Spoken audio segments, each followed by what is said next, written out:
Girl talk. Ohemor. Girl talk ni umba. Ohemor. Ekibozi ky'abakazi. Ebibozi ebibambakazi. Ebibozi bya bedroom stories Bamutanzisa. Girls don't Ati tukuba girls don't tusagamba dome tukuba tukopere balaba nanka. Abanaka Nyenja kuyiye ibara. Tujja kuyiye. Girls wing. Yes, Ronette, how are you? I'm fine. All smart. Mono. Burabuwaire. Was smartness. Tukwenda kubaramukiyaho abakutondera Kitara TV mwebale muno Julius Nigaga nge tuyino mugenyi. Banzo yanjule. Amabara ni nyowe Marita Kikiveve one in town. Atagambu aho. Omanyire niwe nkwendo yanjule mugenyi waitu. By the way, for today tubaletira mugenyi waitu. She's a celebrity muzini. She has a brand. Ebikusigo bitijja bibaza but ebinyandi ndeze kubaza biri bitito kandi biri bingi. Bamweta Ronette Holly ni wali maiso ga kamera za Kitara TV. Ronette Holly abainati na program ene gikara wadu.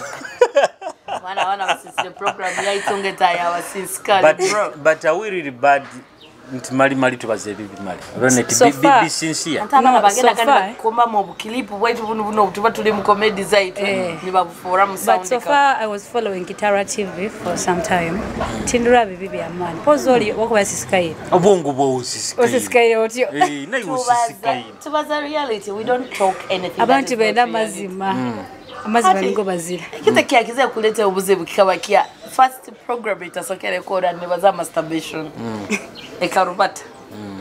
But nene yoga manga basaija manyati nyikaramu relation. Kuje muone buli muntu wenangamba iwe tibatsa kunkwana ngote nyikaramu relation. Bamemba ni sada. Nosaja kanchao. Okay, sis. But let me tell you, ate kurecha masturbation. Abantu by the way we have to in a life abantu itwenda kuomera eyo kwedupiriza. Actually aro muntu sajja actually abantu aro mu Uganda no yazine nekizina. I think ina Serindio nakakizina if walls could talk. Akaba Serindio nakabo. No naro no munya Uganda yazindire kizina ekyo singa simanyi bisenge byogera. If walls could talk. Abo kuba kwenda kugambira itokura tuli hano tuinemiza abantu yibatamanyire embi and okururo muze yotingira muze kuona no otebazaho okururo let me tell you this okururo muze gwa masturbation ngo sata kakukoraga tugambire abantu basimbe line nti wakanuka kebira masturbation Oja kwesanga abantu baingi muno abali mu kikobe. Okimanya nyonka guruka. Ati manye tinkwenda kunanka nti osakaguruka obosa butaga kaguruka. That's what actually singa. Agenda nyagamanu tingunya nyowe Marita. Timpangara mu relationship. Actually singa. Relationship yange kap. Every serious. Singe kikoro kyo kyali kitaliyo. Singa bana ba habos nabo tibaro. Iyo kimanyire most of these habos abamani gisaje bagamba abakozesa ka kasabuni simanya abakora bakimanyire nti abantu bakikora it is there babani babatasa kandi baitu amazima bagabaza masturbation wadene mugikora nyine kintu kintolere izo nyamanya ekumara mani gekisite bitagaruka gikora mbi kandi besides that ekekinto batugwete guba moyo what kind of spirit to oja kwesanga umuntu akoreke kintu relationship kandi obatakwangara ayo kitabingi by the kitanemiki subsides that bino ngetu by to kangambire kintu kyonka yinyi mukubaza mulebi but masturbation is good because one busajja kusabe sente zenkoko I know busajja kuchwa mutima busajja kulya sente za transport okay ngekiti ato inakuyamba busajja kuchwa omutima katika kwa everybody think has a good thing okuba inakuyamba okurura na kandi you fulfill yourself 100%. Halokende ize let me tell you sawa yonna buli kintu okurura baitu bagambo ikakaide Oba wananka got otakia nanka otoloti kanda temibaze kaizira bo anamwe nikyo bagamba program yetu abasika emibaze kaizira bo bachaliba mpenko ni manyanko za masturbation ni mpenko ne kugemura kanda ati mpenko ne soko kaboleke bakayitegeze kuroni mpenko eri muhane eri mujinga eri mu east sweetena byona birimwe nyina no musajja arono mnyano wanga kakosezeke yangamba kantu kali muzuri sana by the way na future ni na future ijaba irega ofisi mikasi irege nanyo I know Julizi akantu kali muzuri sana mpenko ni turakasobole bali kwanga kanda tiki mpenko ni mukasange maduka gonna kakutunda ebyo kunywa mpenko ni hata manike kisajja nyina nachaliwa ngolo wabakazi ati sazi na akantere simu yanga usakubano orange kityo takunywa akantu niko muzuri sana tugyaka suburamba bamukatwara ne muka njaka guro msaiji nomba ile nikugambira aro musajja wangoli wabakazi atanu na musabiru akantere simu yangamba ikizenkaga hati mal ayongeiroho abandi aino mubazi gukora okudu ogama ngekisaiji gukolera kimu musaija by the way be a reality aina right now ikize 16 ngero kwa gambira busaku ngana hala bakazi akantere simu yanga muntu wanga hata abakazi nyongeiroho atota muteka TV waletekize olo wabakazi manya bayinga akamuteka TV yaletekize na nyonko nanswere saija we nyambo nswero ndibire muno ni nyamba sadda wayi ni nyakumutwalira chali nyambo mumpera kanambo bampa kanambaki njja kunje tujja kutonja kutwala yotatini the beautiful Lonet Hori myaka ingatoli music by the way tubaide tubanze mu kibozi tutukwenda kusisa keke kani ndi mwana muto cyane ngoli mwana muto by the way Lonet Hori akali na virgin very nkuteko mukono gwange ni bakusiba nkutawo mukono kumpendulira abantu bano bajja kunsera baina abantu abaine embuzi zabo kani yange ngenda kuba nayo ntama nakabuzi kanga kana akatukana kapo tugambire music industry gileta is it about 3 years inga myaka mu industry not 3 years about 4 to 5 4 to 5 no kingamba when you decided to go solo because apparently nkujuka wabaga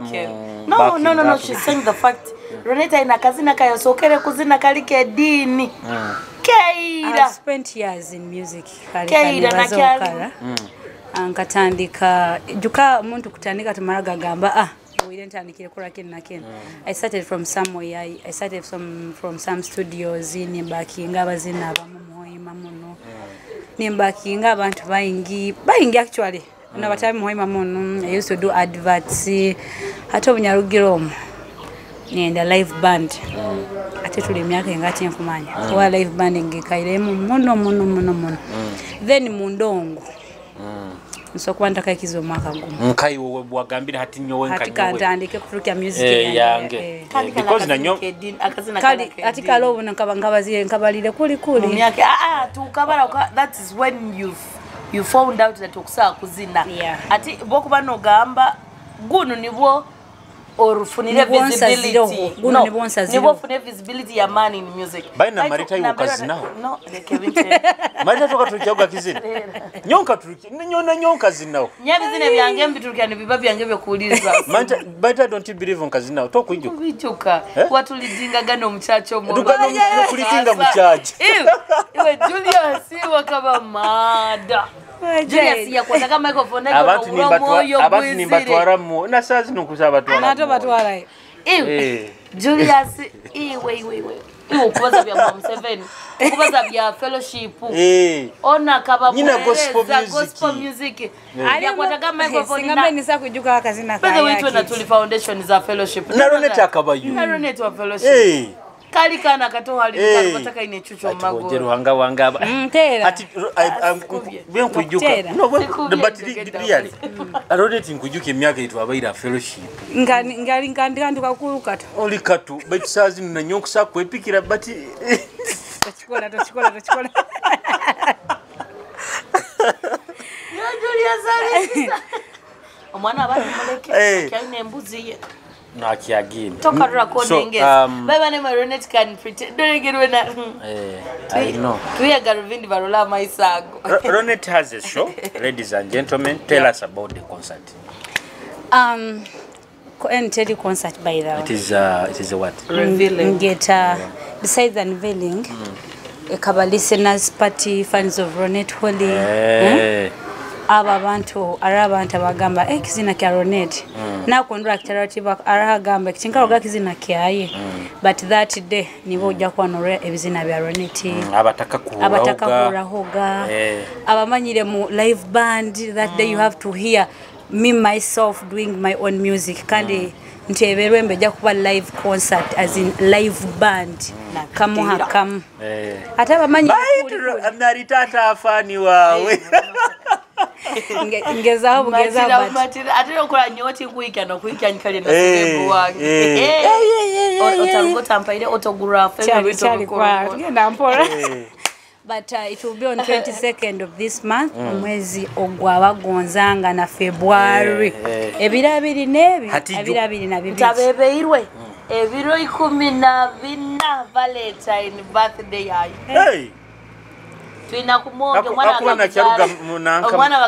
atakagenzera shogamba anda kuba na kiruga birthday tugenda mu show bakamuzara kero kingonzebwa atareva kavaina lawo party after party kandi hati juka msaiga wana kunyenda making a show twekere tuzale bwire bwa Valentine kandi hati juka tujja kuba ndu ako nigamba tekagaro tujja kuba kisobora kireke ata 22 tujja kuba ndu muntu kyaruga ma alien skin nyoja ko 21 kuruga ma alien skin ni nyija mu Maronette Harizoti Hoima Resort tukitera tembo ya mitwara abiri ate ekitweta bankiyete enta nkaiwe akwenda kuemera niko kuyendeza amazi akubayo obutebe baito akubayo obutebe anti baito nyonsa ziruka akatebe kemitwara eki ebiri naikara busogura obutebe ana aliyo ordinary na VIP busogura obutebe hakageti busebe gura obutebe okutambutira hamu tickets zero by the way na VIP zero ordinary niye mitware ebiri tembo ye mitware abiri etebe kuizira baitu nyonda bete ordinary ngabalekeo ngaba VIP you get kuboja kuikara you're going to be served very well at Kwema Resort ebirabiri nebe ebiri na bibiri ati tebo kijja kusigikira maritampa ile tebo yaye maritona nyama no ona kamtero katoni ya ona Ochikenga nike kijja kwa badati ati mwango ina kuijugiza ompenkoni ati wa mpenkoni no ina penkoni katoni zijja kuba it will depend on the kuba ya Julius future na bakozi bona ba Kitara TV mpenkoni zonga o tutegekeire ki ekimwina kumanya what should we expect from the beautiful Ronette Holy nyoke nyinyi yetegekere nkanyowe cause nkwesunga muno kurora abantu bange kurora omuzini wanyu mwali manyire kuli mu live band that day nimbahe kinte kimaye mtakunihira that means ndi more than ready njakura kinte kintaka koraga stage alaba mpapu za ongena stage ngenda nywire manko zirindi but wana kionki bazi Ronette tanywa tinine kinywa I'm always sober on stage tanywa na muenge ba and that day kimwina kumanya njakora ayala ambaye na stage ntera sama guno nja kutira karati akombe ko kulorwa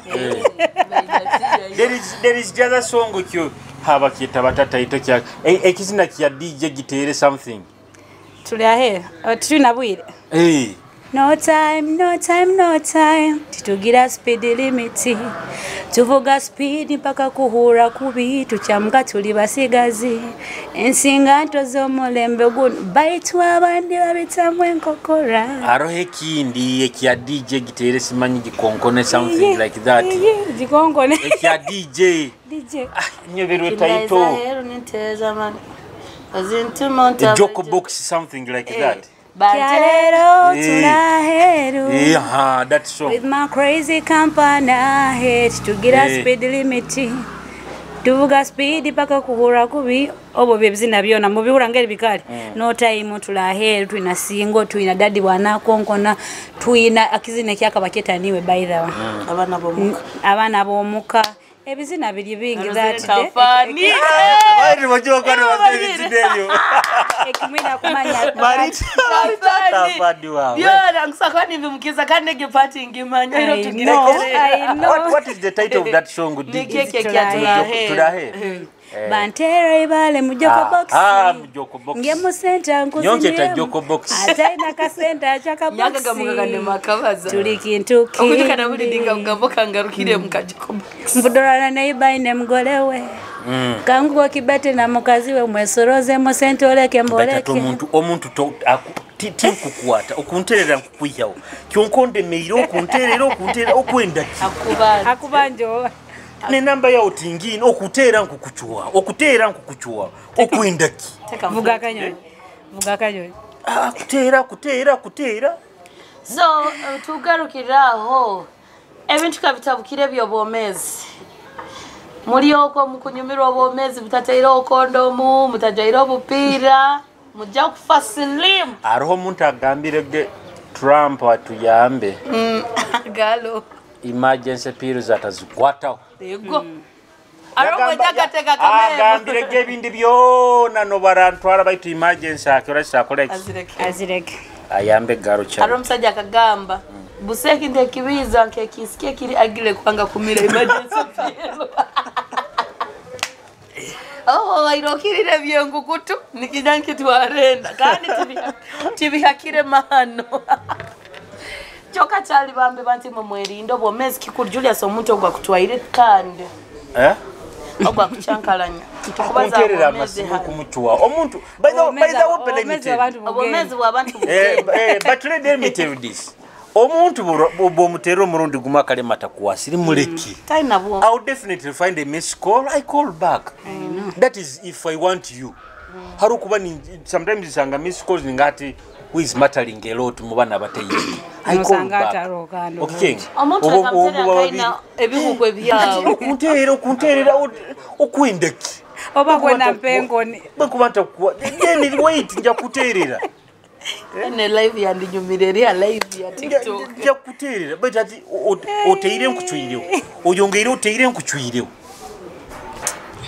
oba muterere mukuho obaze nawe ndeka kankwa muhero net buli bakaroga nankono omuntu araga kuwazo otabu mundeka bantimwe ekikuru kiri ebintu byona tubikole baito bomezi tubekulembezeke kitu kikuru amazima bagabaza aliyo no burwairo obuyiziro burwairo nugayo no nyaiba wa shiba queen shiba mpox babota mpox jezo ziri serious by the way serious aliyo na silima ebola soko gireke mpox buli burwairo bwamani muno kakuja kaire nikatukuru kati hepatitis C nikakutuntukira mubiri gwono mubiri gwona kunja tasira bakina claiming bakamuruka it's not witchcraft oba braida buliyo babi mukunja I saw a video nagana saina gamba bakamuruga manya halima na makura manya wiki and tibasa kuroga mpox betu kandi bukaruganka where is that disease coming from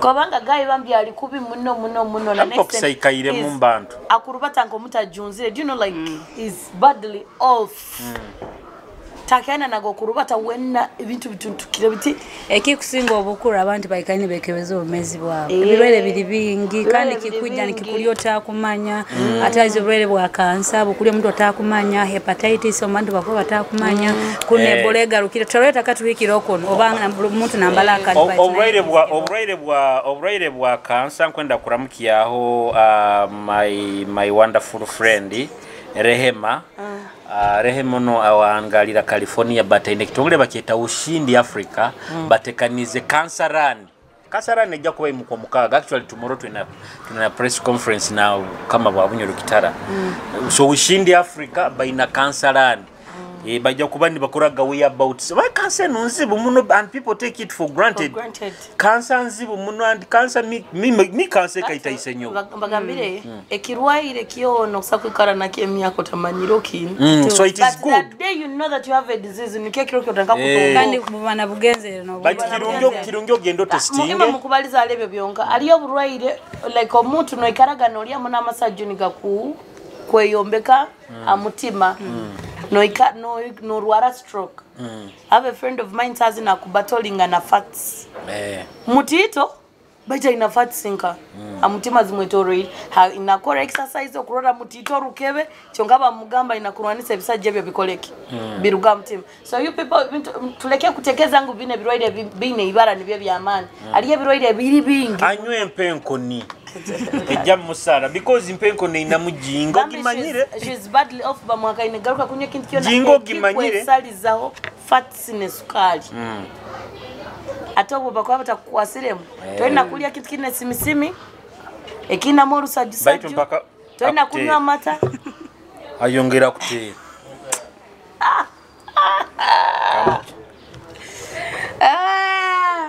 Twenda Yes, hello. Dindo nja kuterera. Koti akunga inengera. Nja kuterera linda okatito. Ngera kaina yekara Sangiro muntu akutera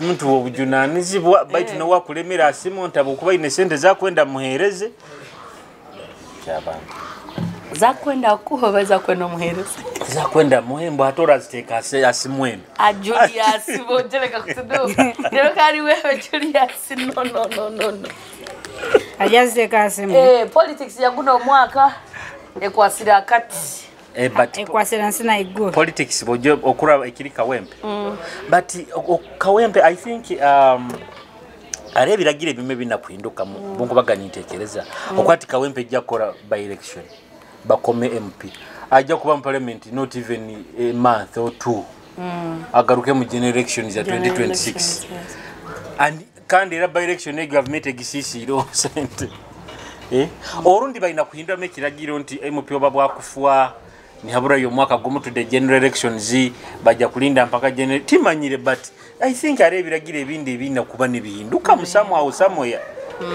by the way nyoka nienda kwesimba aho ekintego kitabebo kani kwesimba umane MP kani muntu ndenja kwijira mu muro nyoma litomanyire umane MP wanka ibo tegeza wanka wabutanjwa hoima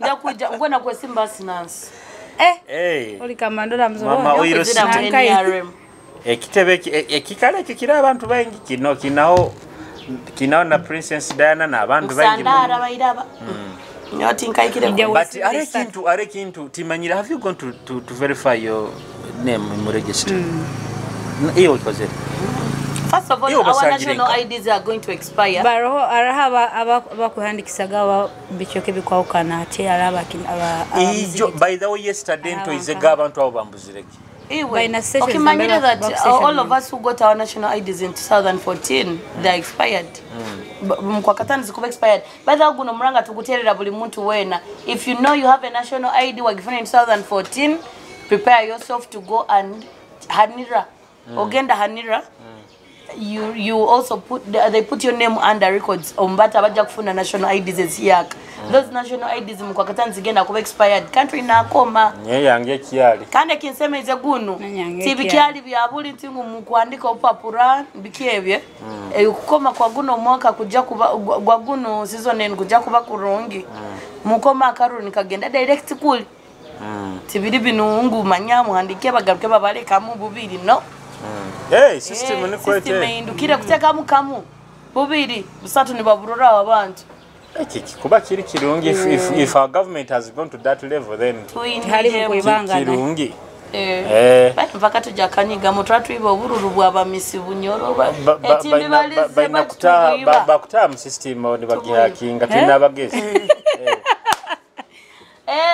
but take time ogwendo verifying ibara lyawo mu register okume as a responsible citizen kirungi muno ata ebintu ebindi nkebi ebikufura a responsible citizen aro muntu uhangara ara abantu bemanyire toina ndanga muntu toina ekinte kikubazaho ne barwa ya chairman akyaro takumanyire toina driving permit kale ebiti kwenda bibaza driving permit passport school documents zao kwenda bibaza but iwagira naka yawo bazeta batazinezi twakoze IDs isomero inaho ya name ate za IDs isomero kale zirawo kale pass baite zili but dear nyonyi na pass slips zange zona pass slip IDs okora omuntu kuba oraba omuntu wo mugaso munsi muno IDs but aroho receipt zawe za bank slip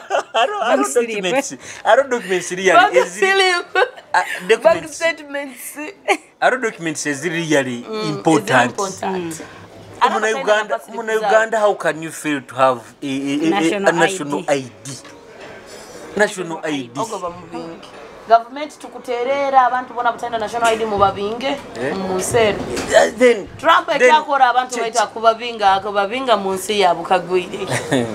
Nabana Uganda ko bakwetagibwa. Ebya Trump by the way mwegendereze one nanka era visa zikendeire nanka kondome zabo sa nanka muirwaro zijja kusiga zitakiyali so mezi take life serious njagena nyeyo mu government nyawule take life serious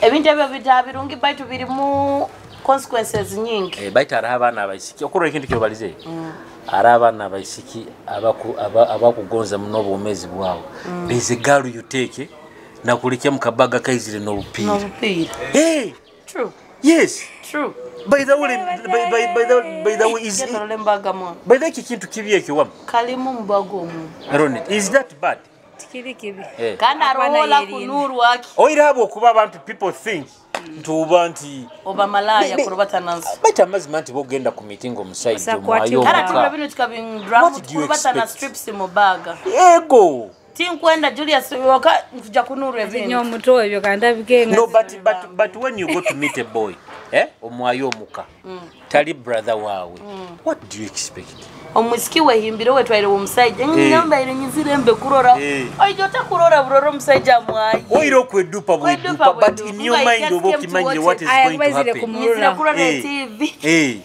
so mwana okusangali serious na rubata bwana butali planned naija no bupira bwayi yetegekere bateka ndawo kujoli tina munyo akugamba ubungwa mzaja tinkulia kutina kuwa nyoka ndati Julius akwata omuntu kugamba Julie Calero might I come I'm going to cook dinner at home come and eat dinner or lunch at home ara omuntu kuba munywani wawe tukuli ngo to Julius kandi tolibona munywani but not every friend of yours you have to choose what do you mean Marita ana Julius okuja mwangeni nkurora buroro tutizana kufuna ati oli sister wangu li mulisa ngambire tali tubaire tali balisa Julius you're my friend ati kaguze okusora kwahula enkora nembuzi murumwe enkora nembuzi mama okusobora kusembereza tugeze nanka burubando kagisembeza hamure kalemeta agire by the way do things of saying may I have a bestie a male bestie I have them I have a bestie of mine Aijamuka we can sit we can drink na maranata tutaina na bitu wewe serene byokwe kwa tantu za na matatu na maranata Ronit can you have a bestie bambi a bestie kanda rono kitu ingrana nyoka a male bestie yes na ijomuka ni mubayi nywenga yes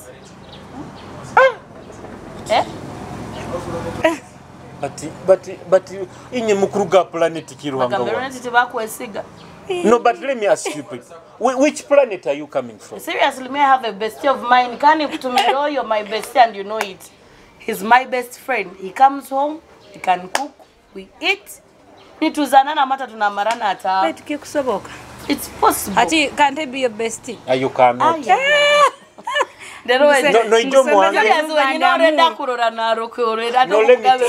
let me wamano ijo mwange ngunosiba yo ntwigala kulunge kurura film nturane film gama takizi bwangiza nyina TV munju yange okikenga oja kuija nyina kabiriti kange kanyiganyige tuchumbe tumale tunywe biya oba tunywe soda tinywa biya otwe tumukwata ni mu byamana mu kitabu ata byama mu kitabu byama mu ntebe aikora mu ntebe but ukikusoboka it's very possible please no mugita kusakubyana but I cannot have a bestie nyowe Julius mesa kwa bestie wao achali leka Chali leka tusigale bino mu bituli mu binu ajja kuswankura amalako but also someone asked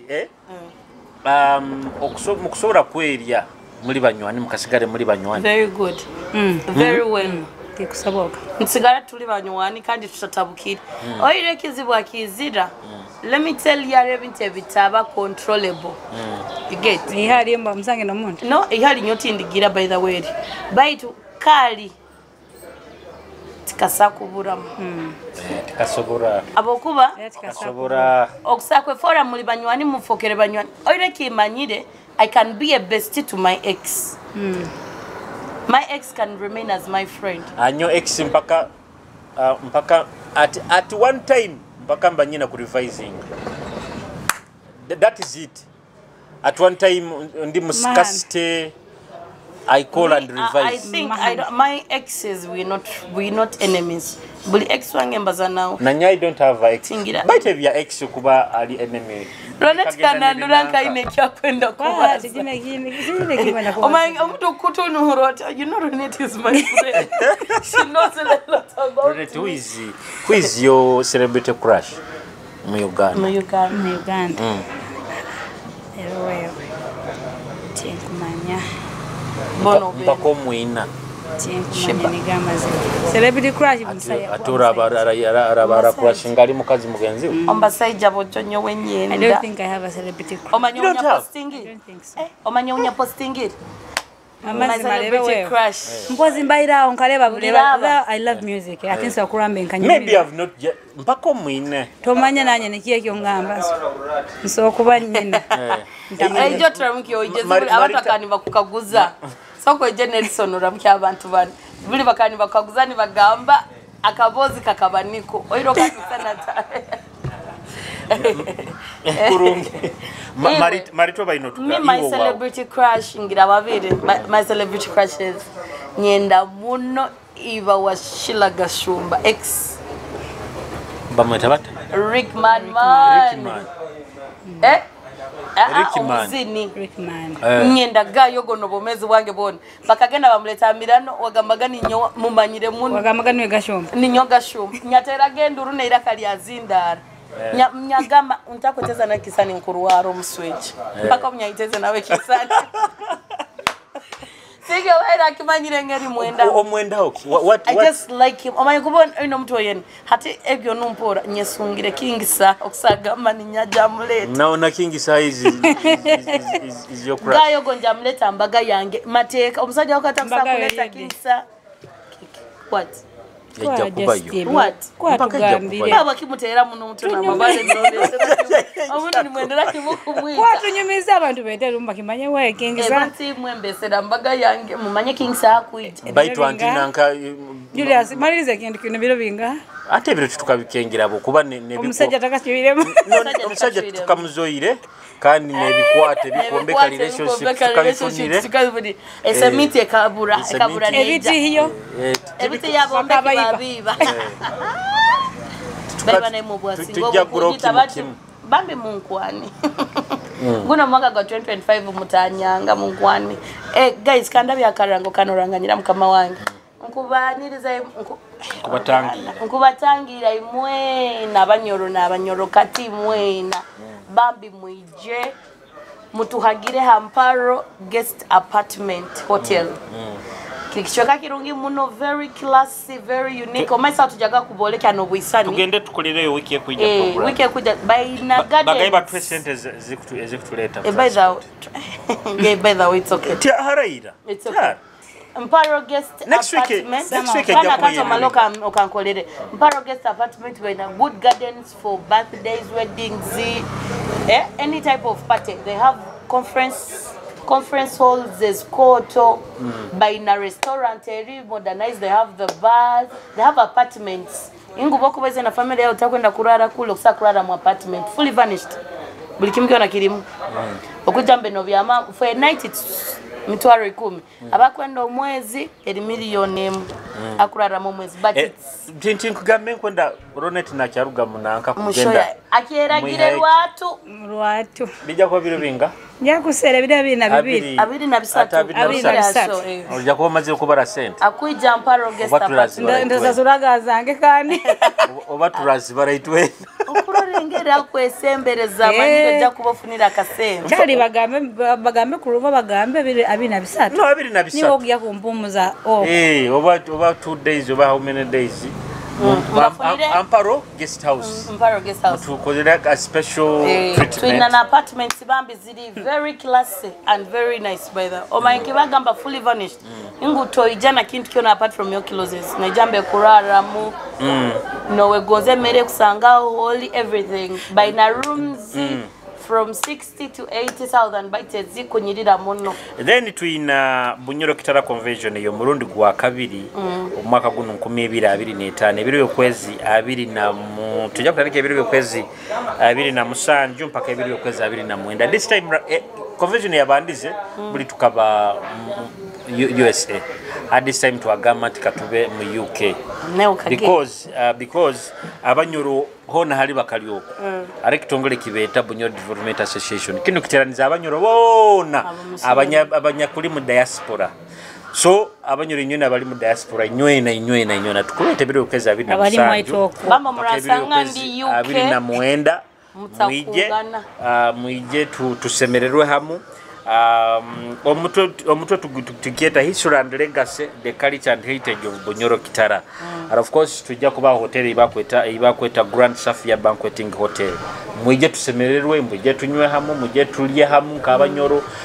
tugenda na kubungira tuinananka tuina all white boat party River Thames abamanyire abasoma nanka mugikenga yes tujana kuvisitinga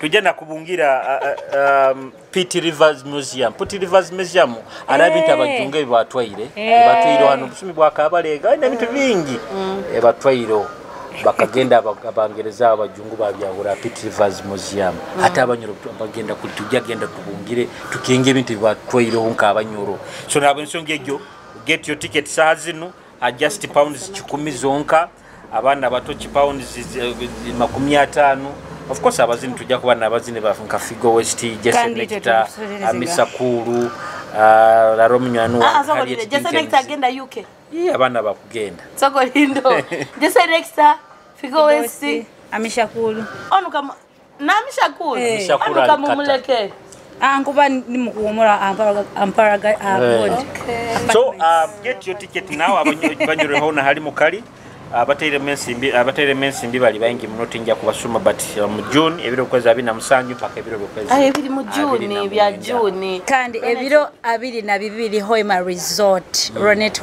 Holdi bojombe sede kubayo come and support come and hear something come and experience something lively as in being lively live band etebo ye mitwaro aga abiti atiyo wetebo ti making ya kule kandi ne mitwaro ebidi kandi Ronete vocal gira ngamba ngeza baitu gerao epasa akakora sheri epasi by the epasi people have always underestimated him akakora show but he has killer test agira test akakora by the way nikirungi muntu aro mulingo ina kwe branding actually I want to thank Ronete nawe na mulingo ali mu kwe branding as brand yayi abantu sometimes atingo kuranka epasi he branded himself as the best asho yayi wacha nago gambo bashokurere yabajunge yabangereza biki and I want to thank also na ba Fenon events now bakapuring out the best but they put out that event yabanungi muno so timanyire itu hana abanyoro when shall we get to that level but impora na bibiri Ronet Horajja is going to put for us something. Ekitujja kuba enjoying. Tuleke kwenda kwagira Kampala bonkana abana bomukatu bahagire. Twina na Kimzera nawe ina show ebiro kwezi 12. Ogenda Valentine. Paka nyina kubaona ile. Show gesere engonzi zange. So bamba kana konkenda muno mbaire is a talented beautiful young girl. Very humble.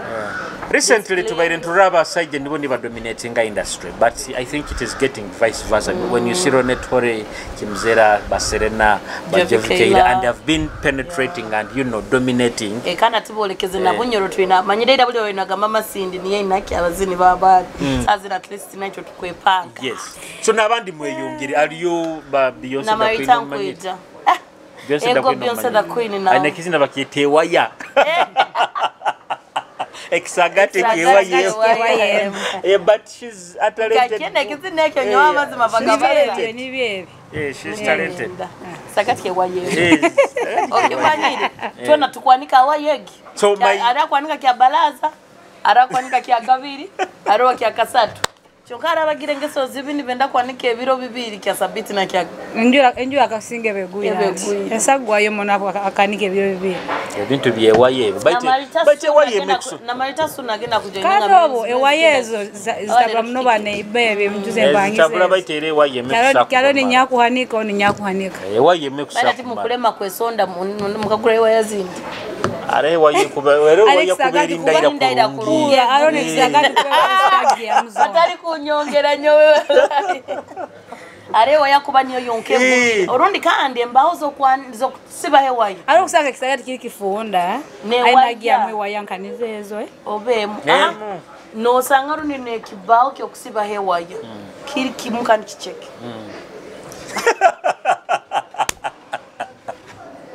so maide iguru murayita abana musagika abana abanyoro music abana abanyoro mu basagike tongere kubasagika a resort mutewe birabiri na bibiri bambi and ebiro 12 tuli mwa Kimzela kiro kya Valentine street bash lete kiana kiawe mujoire red and black street bash mujamuro labane ngari bakitera ita bajonadi ni tukubaha sound of course tumanyire when it comes to of course on the stage Kigorobia, we are with you kia Mukaga Lebade. We have alien skin.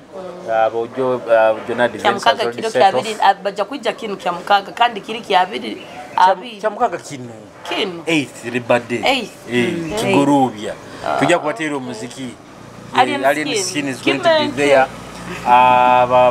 Jonah defense is already on ground. Kuombeka stage na biki.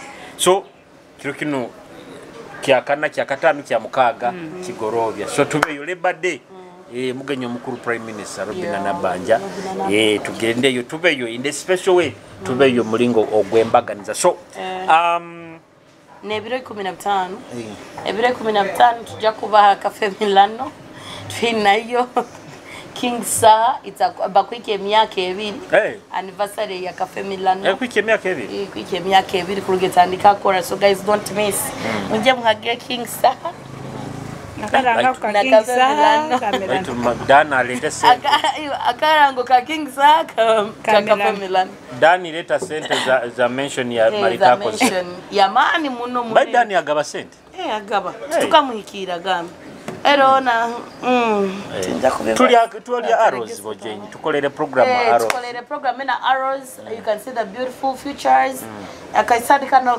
about mutu nakabana kaguza betu mukolere nkaha no bagamba tuli majani this view kataka rugi muno mwana betu tulia arrows and they have their daily programs. Today is a Thursday by na quiz night mweje mubeo batu cameraman akusana program ena gikolera mu short emuyonga ati nkubura naleta kilo zaps za abantu night nkubike kya lera liyo quiz night arrows hano abaye bikaguzo byaba abantu abenda ku challenge ngobwongo. What happened today to the band live band by Saturday hano every Saturday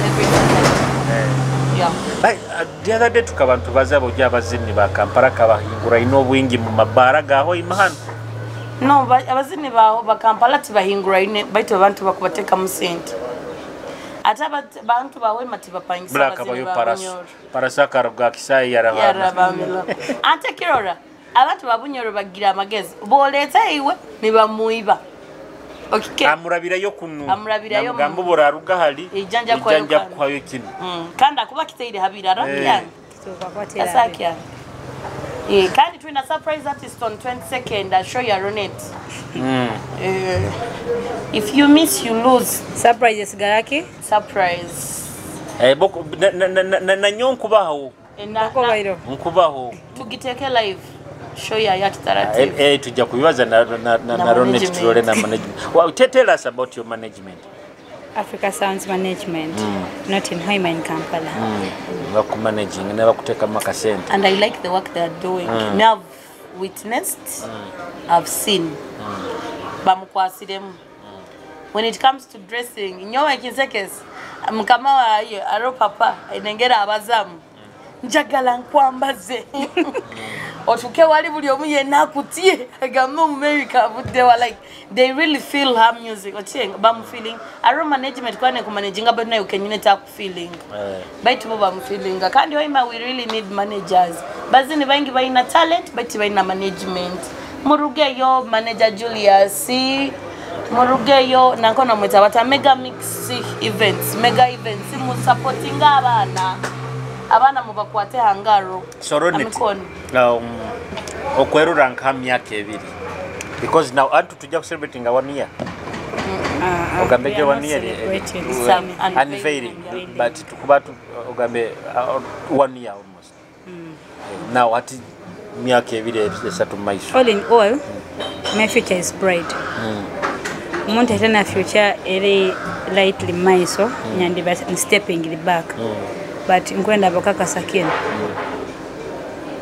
mukyali myaka ebiri nzakuba ninyalula myezi when I'm where I want to see myself kyokusokera kimu that day ali nti mutaka boyine kinjo tugambira unveiling timukaba ntukize video ina one video so far ezindi ebinti mukabe boyine ebizinde mukoraho bitito that day you're going to listen a lot of music watch kenga obo nkwaza le abantu bataka boyine Kumanyisa nti myezi egaruka nyoni yonkorora ne myaka egaruka nambe kwizira somewhere that is it but bakimanyire buli kizina kyao kigira video kono isana kono baire mu industry no wabahamuseto buseto to hasolingire nk'abana bano ba Beyonce ndakwini bo habo agira feva Beyonce musanga habulika na rubataka street kazidio kana usanga buli I think you have not hustled. I hustle on my own way by music.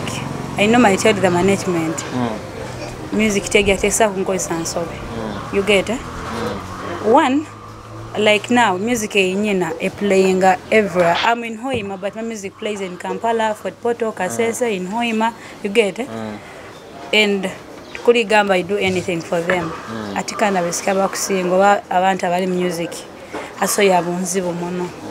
I feel aroha so yotakaruzire nina bintu binge bindabiremu hansi ebintu akusaga manti ndabire muri kinu nkoze kinagata okenge abana mu scheme musically usanga aba producer ni babakosana babagamba brana nakuturukize kizina tingaikire ateste gamba chaka kutalibaniza osangi wali okutalibaniza radio presenter nagaro osangi wali okutalibaniza because I interact with many people pankuhe kandi first of all no manyira mwakibita jamuhera at time she's abakini ono mugarukira mebikaguzi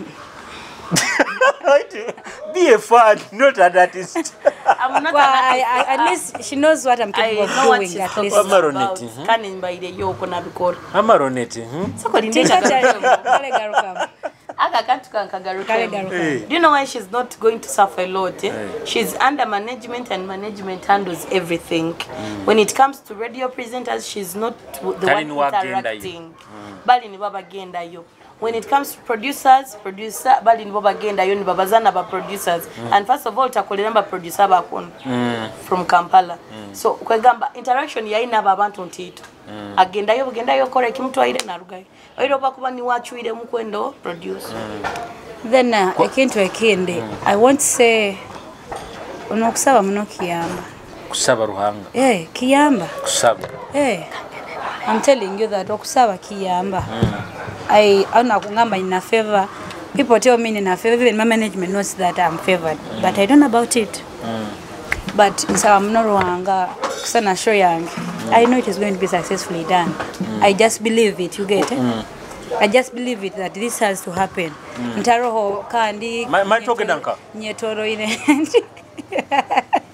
Ntaroho mbukandi kangeremba zena Julius just atange korake. Tege kibatu. You get it?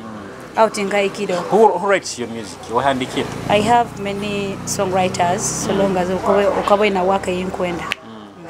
But omuda akira kumpandikira ni wasembere yo ongoze na collab. From Fort Poto, Kamaita Ajuna. What is the type of music yao yokora bageta bata genre? Music yange tinyina type of playing. I play all type of music. Uja kunsanga mu dancehall. Yeah, datinga kozero hip hop. Uja kunsanga mu R&B, reggae, because I think the reason that's why I do that nkasoka kwabira mu live band. You get nko nyesanga ninsago ni flowing up. I think live band otahabire you. Live band was just training you. Even now I'm still in it. It was training. Na think yabikora. Let me tell you. Hata bana bandi abakurura that the reason ojakurura anti boku banozina. Ajakubo a very big different. No muntu atarabiro mu live band. Arobo hulekizina ono ana akarugaho. And in this generation muzina atamanyire band. It is very hard for because nibye biturumu kuli tukurugayo kuli kinyamba no kunyamba kandi kinyamba muno. Like even right now from here and I'm rehearsals. Have you found some challenges yet? Music. Challenges is in Singapore stars and media personalities. Jakweka muntu like presenters mugamba you want this and this akwoleka gyachikora. Obundi nokwata muso kwa siremu. Akwoleka immediately leave the studio over nambali abaire. Tajja kora ekimbembalizo. Bosikenge no sanga ogadire busa. Chokota ile mu bundi. Obuno sanga media personalities nhalo buzo munyakasanga by the way. Ekandu haku inspiring musically. Wagambira tunawa. Why can't I start doing it like inspirator? Mkono no akaba queen kama. Shiba. Kamwenda muno yantana musaini kyali na mtu. Shiba horiki. But mumdongo. Nyamwenda gakuya buto. Ngakora ngamba niwe yakintire munakara. Bano bashiba horiki. Ekandi Han Bunyoro 40. Nyawo buli omuka saka baina waka yenkwenda. Butogo. I also planning to do some collabos in abana ba hano abuko banzi collabo bandize toro. Na hano mpake eja kuzoka. Kuba yakulinda gisere. Mbazina bawe matwenda sere. Oha muzini kiumba hano. Ati hoima, let me tell you this. Have no one inspired me in hoima. I love the music. Mubano busoya kunspiring. Kubana bo baina inspiring. You're not a musician. I'm talking as a musician. You get it? Nyowe nyenda music ya bantu. I love Serena's music. That means I love her. You get it? Nyenda music ya bandi yao. Music ingenda kwa yomuka baito. Nikimeza nabantu anguraki mbenda atinja kwenda music ndakubenda. Muziki wokwehura mbaisikyano wokwehura bamukuhema. Tinyina unehura. Bona bakusinga. Basokwani bansinga. Basokwani bansinga. Mbayimanyiro ino wokwehura tumukuhe. Akutina battle. There is no battle I can fear. Okimanyire kurungi busa kusako nkwata mwema if I decide. Tukuhoha. Nyabata banyumira music manyiro no mukazi azinde kachwantege. Ara. Akiki kachwantege. Ogo mukazi. Nanka bamweto. Ngamba abali current hano. Oba tukwejo vikeira. Aba bantu beira abo nibo nyonya yendaga music. Nkusakura na buli muzini wena nyo. Ikwenda kumanya. Okubehura. Tino nkusakura. Tukwenda kukora batonke ya Shiba na Sindi. Tenka ikere kyali mwana mta. Kandi buli twantutozo okugerageza. Nade takutina bato. Akutina bato. Tujakora yekivulunga Jonad events. battle between Ronette Holly na Serena Tina. Mukwenda kundauza Serena? Ya bedira. It's an event. Serena walad.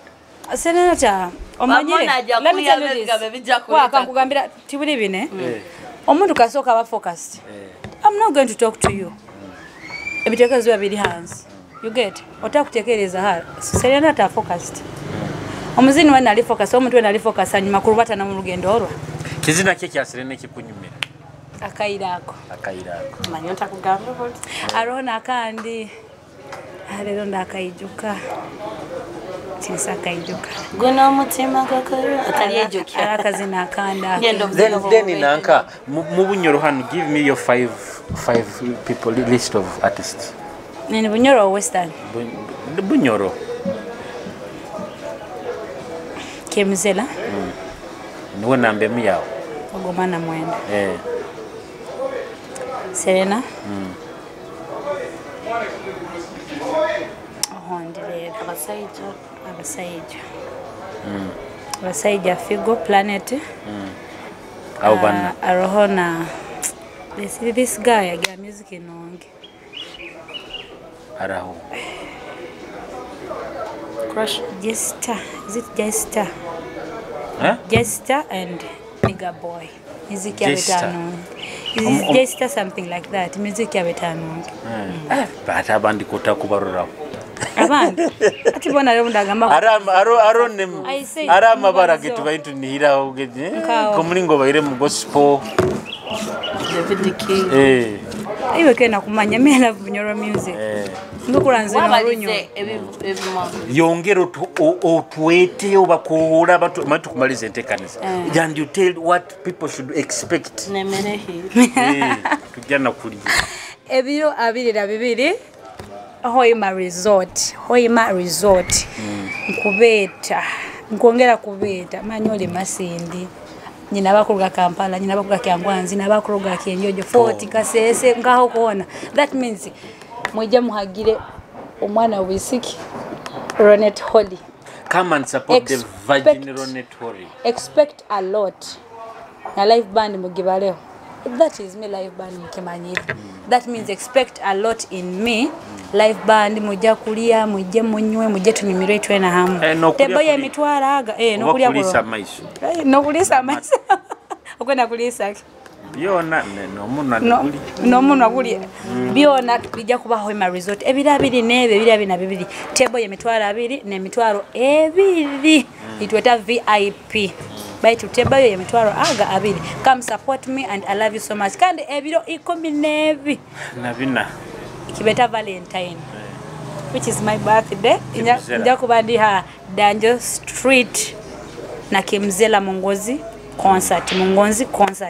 Muije tuhagire. Muje tuhagire olimo olunyoro sounding nka US nka hawone tuhagirangane. Mbagonza muno kane sigere ndi Ronette Holly omwana omuka. Marita simeba inegamba keke. Banze tumalize entekanisa. Amabara ninyewe nkabulikiro Marita Kiki Fierce atagambwako baita bakibata kugambawo tingambwa kija statement ekija kulemesa obufumbo mu sister wange iwe kale agambwa baitu kiro kimunja kufunira omusajja nkukira wale nkusibire kugambe ngugu chalo kubonya ambira kanjuwa hili relationship nzigerezo zangire zinyetoleza bwange kandi ati kino kikwasize yumwe abakukuru kiki kyakabi kure byolimu mama barani baketa bato amabara neiraga ninyo Marita Kiki bangambire ntagaka kubaza byake ebyatagambwa wao amabara ninyo ojja kundemisa kuli yenko ibara nyakalirange mirundi 3 amabara ninyo Marita Kiki Fierce right now apparently yagamba amabara ninyo Chalo tagaruka. Kinsobere no kusobere amabara ninyo currently working as the manager of Amparo Guest Apartment Hotel. And I'm wishing you all happy Valentine. Abalinka nyo mu dark moments. I'm wishing you a happy Valentine. Mwetwale mwenka out. Valentine does not mean that you have to have a boyfriend, but it means a day of your of lovers. You can take your mom out your children out, your family out as the people that you love. And have a cool time. And it's a very Valentine Garden of Eden. Eresere live band. I'm going to be their MC. Baita obana nkaka Milton inaota sasura. Kasasura taileta set. Baito ni hao nyonka munagire yakarango mutebwa kuja Garden of Eden aja kuba your live band and I'm going to be the MC that night. Come and enjoy with me. Milton guys. Baito Valentine. Ndabantana omusajja ndi stage. Valentine noiro gamba nti night tugire ebisirani bya love. Kyonka na nyonko endezege bampe nko busembo obwo. Kanja kugura nka brother wange Charles. Kino nkiyayamira ngenda gura brother wange akase. Atokura ebimuli ebi bibateka osente ebi. Nibyo bwene. Nanyonye ndo musikya kingulire. Akinkolera kimpe. Nelson Mugaiga. Baitu kandi byonna kano katabe ebimuli manyabe balloon surprises beyond the balloons mwarecho beyond the balloons kandi iyo kwenda surprising your loved one sister wayo kwenda surprising Julius like your brother muhikire beyond the balloons echo now baitu echo now what a product ya film bakamse was it necessary? You know, Maria Nyonta MC atebigabo binye bani nagaru nsabuka nsabuka. But guys, don't forget, Valentine is gonna be a blast everywhere. You guys come through. Abataina abasajja banyu, abayitaina abakazi. Yaka tumalize ntekaniza Loneta kwenda genda mu show. Mpenkoni mu practice. Mpenkoni katunge maduka gonna gakutunda ebyokunya okefunire ka bokuota kaikize myaka 18 abayirabo takagura. Katobabe 18 mukoka ukagule. A product of Uganda branded and backed by Star Trading Company. So ketungire akampenko ni baterere katalete ebizibuke bya future okunywa kabalirire okudwa kabalirire itasazi tabike itakanyiro gabaita akutenda ono kujifwa tokurora tazikengana zaba baragira shobendo msajja buliso babo molere katusene mutekanize zinda Kitara TV mubai bye bye Bunyoro Kitara Development Association ekitebe ekinya kuteranisa abanyoro bona abahangalira mu nsi zaheewo nikikuhikiyaho Bunyoro Kitara Convention eyo murudo gwa kabiri omwaka guno 2025 kutandika n'ebiro by'okwezi 27 mpaka ebiro by'okwezi 29 omwezi ogw'omukaaga omurubuga London ha Grand Safia Banqueting Hotel omutwe omukulu gwa convention eno guli history and legacy the culture and heritage of Bunyoro Kitara nyaburayi wetungire tiketi yawe ha pounds 10 zonka abana bate emyaka 17 n'ogaruka hansi bo bali ba pounds 50 abanyoro nyene harimo kali abanyakuli bungerezaho henyini mu America Canada ngana harimo kali mu injetwe gonze ka abanyoro tunyumira umuziki ku rugombana bo mukabazini bebemere Fego West Ami Shakur, Harriet Dinkins, Jesse Nectar, DJ Shadina tabuliro umuziki gwomoka. Tujja kuba ine binyumo bingi gamba nka all white boat party. Eno kugisasulira just pounds 40 egenda kuba hakisaro themes ebiro okwezi 29 esaha 11 za Rwebagio. Kandi tugenda kubungira Petty Rivers Museum mu Oxford. Turebe bintu abajunge batutwairo nka abanyoro. Kura ticket yawe ha eventbrite.co.uk. Orundi sasura mu banka eri mu mabaraga Metro account number 8926 nkaga na munana asatu na munana mukaga kumanya bikusingaho bungire kibanja kyaito www.bunyorokitaruk.org abanyakutaire mwensimbo harimo bukama bwa Bunyoro Kitara Armstrong Kigulia HB Hotel ABM Electricals Mika Eco Resort Hotel n'abandi bangi muno nyaburayiwe nkongera kwijokizo taferwa mwijjetwe gonze nka abanyoro Bunyoro ni buruga